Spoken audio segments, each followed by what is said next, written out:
السلام علیکم ورحمۃ اللہ۔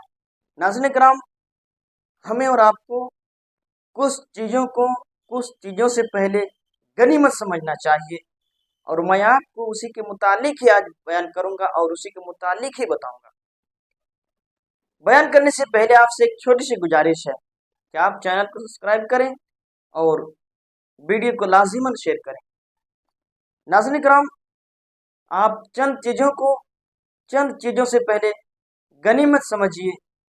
حضرت عبداللہ ابن عباس سے روایت ہے کہ انہوں نے رسول اکرم صلی اللہ علیہ وسلم کو فرماتے ہوئے سنا۔ رسول اکرم صلی اللہ علیہ وسلم ایک شخص کو نصیحت کر رہے تھے کہ تم پانچ چیزوں سے پہلے غنیمت جانو۔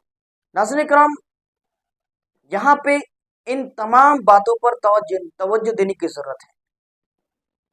اپنے جوانی کو بڑھاپے سے پہلے، ناظرین کرام، جوانی ایک اہم حصہ ہے۔ انسان جو جوانی میں کر سکتا ہے وہ بڑھاپے میں نہیں کر سکتا۔ نوجوان اگر چاہے تو معاشرے کو بگاڑ بھی سکتا ہے اور چاہے تو معاشرے کو بنا بھی سکتا ہے۔ یہ نوجوانوں کے ہاتھ میں ہے۔ نوجوان ایک معاشرے کا ایک اہم رکن ہے، ایک اہم حصہ ہے، اور وہ اپنی نوجوانی کو اگر وہ بڑھاپے سے پہلے غنیمت نہ جانے تو پھر اس کے لیے خرابی ہے۔ ناظرین کرام، یہ نوجوان دین اسلام کی خدمت کر سکتا ہے۔ یہ نوجوان جو نوجوانی میں عبادت کر سکتا ہے وہ بڑھاپے میں نہیں کر سکتا۔ بڑھاپے کی عمر جو وہ تو دوسرے کے سہارے کا محتاج ہوتا ہے۔ اسی لیے ہمیں اور آپ کو اپنی نوجوانی کو بڑھاپے سے پہلے غنیمت سمجھنا چاہیے۔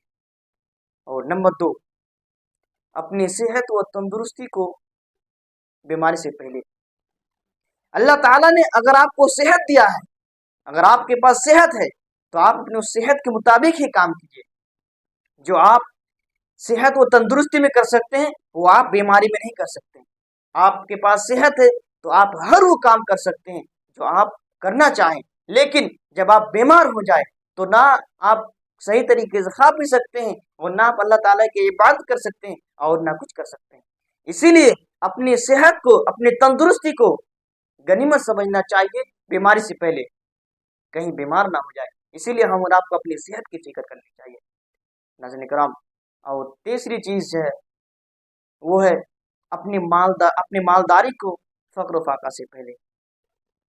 یہ بھی ایک اہم حصہ ہے، اپنی مالداری۔ اللہ تعالیٰ نے اگر آپ کو مال و دولت سے نوازا تو آپ اللہ تعالیٰ کی راہ میں خرچ کیجئے۔ اللہ تعالیٰ کے راستے میں فقیر، فقراء، غریب، مساکین سب کی مدد کیجئے۔ کیونکہ اللہ تعالیٰ نے آپ کو مال و دولت سے نوازا۔ اگر آپ کے پاس مال دولت ہے اور آپ یہ سب کام نہیں کرتے تو پھر آپ کے لیے وائل ہے۔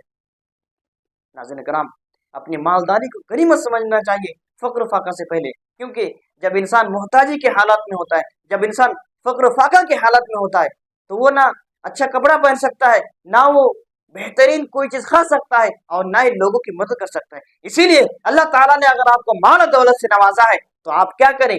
آپ اللہ تعالیٰ کے لیے، اللہ تعالیٰ کی راہ میں خرچ کیجئے، لوگوں کے لیے خرچ کیجئے، اپنے پڑوسی کا خیال رکھیں اور اپنے فقیر، فقراء، غریب، مساکین سب کا خیال رکھیں۔ اللہ تعالیٰ نے اگر آپ کو مال و دولت سے نوازا تو آپ بھی اس کو مال و دولت سے نوازیں۔ نمبر 4، اپنی خالی اوقات کو مشغولیت سے پہلے۔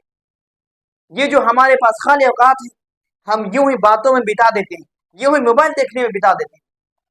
یہ خالی وقت نہایت ہی قیمتی وقت ہے۔ یہ وقت ہمیں اللہ تعالیٰ کی عبادت میں گزارنی چاہیے۔ یہ وقت قرآن کی تلاوت میں گزارنی چاہیے۔ یہ وقت کچھ اچھی کتابوں میں گزارنی چاہیے۔ کیوں؟ جب آپ مشغول ہو جاتے ہیں تو پھر آپ نہ کتابیں لکھ سکتے ہیں، نہ آپ صحیح ڈھنگ سے اللہ تعالیٰ کی عبادت کر سکتے ہیں اور نہ ہی کچھ کر سکتے ہیں۔ اسی لیے اللہ تعالیٰ نے اگر ہم کو خالی وقت دیا ہے تو خالصاً اللہ تعالیٰ کی عبادت کے لیے وقت کو وقفہ کر دیں، اسی میں گزاریں، تب جا کے ہمارے لیے کامیابی اور کامیابی۔ ناظرین کرام، سب سے آخری چیز وہ یہ ہے کہ اپنی زندگی کو اپنی موت سے پہلے، آپ اپنی زندگی کے مرحلے میں ہر وہ کام کر سکتے ہیں۔ یہ جو 4 چیز بیان ہوئی ہے یہ تمام چیزیں یہ کل کے کل زندگی میں داخل ہے۔ آپ اپنی جوانی میں ہر وہ کام کر سکتے ہیں جو آپ کرنا چاہیں۔ آپ اپنی صحت میں ہر وہ کام کر سکتے ہیں جو آپ کرنا چاہیں، جو آپ بیماری میں نہیں کر سکتے۔ آپ خالی وقت میں وہ کام کر سکتے ہیں جو آپ اپنے مشغولیت میں نہیں کر سکتے۔ اسی لیے ہمیں اور آپ کو ان تمام باتوں کی طرف توجہ دینے کی ضرورت ہے۔ یہ ایک ہمارے لیے نہایت ہی افسوس کی بات ہے کہ ہم اور آپ اپنے خالی اوقات کو موبائل میں بتا دیتے ہیں، ہم اپنے خالی اوقات کو دوست و احباب کے چکر میں بتا دیتے ہیں۔ ہم کو اپنے خالی اوقات کو ضائع اور برباد نہیں کرنا چاہیے، ہمیں اپنے خالی اوقات کو اللہ تعالیٰ کے لیے وقف کرنا چاہیے، اللہ تعالیٰ کی عبادت کرنا چاہیے۔ ناظرین کرام، ہم اس ویڈیو کے ذریعے یہی پیغام دینا چاہتے ہیں، یہ جو 5 چیزیں بیان ہوئی ہیں آپ صلی اللہ علیہ وسلم کے حکم کے مطابق اور آپ صلی اللہ علیہ وسلم کے فرمان کے مطابق، اگر ہم ان 5 چیزوں کو غنیمت سمجھتے ہیں تو یقیناً ہمارے لیے کامیابی و کامرانی ہے۔ ناظرین کرام، ہمیں اور آپ کو ان تمام باتوں پر عمل کرنے کی ضرورت ہے۔ اللہ تعالی ہم سب کو ان تمام باتوں پر عمل کرنے کی توفیق عطا فرمائے، آمین۔ السلام